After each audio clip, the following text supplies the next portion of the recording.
दिनानिमित्त सर्वांचं स्वागत।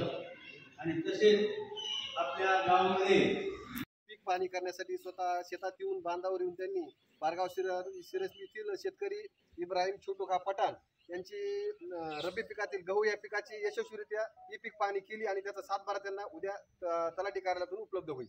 तरी माझी अशी विनंती आहे की पारगाव शिरसमधील सर्व खातेदार शेतकरी यांनी रब्बी पिकामधील सर्व पीक पेरे मोबाईल ॲपमधून तात्काळ नोंदवायचे आहेत आणि त्याचा उतारा आपण घेऊन जायचा आणि ह्याच ही पीक पाणीचा उपयोग आपल्याला महाराष्ट्र शासनाकडून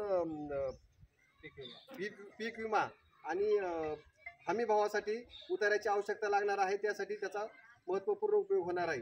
तरी सगळ्यांना मी जाहीर विनंती करतो की आपण ही पीक पाणी करावी।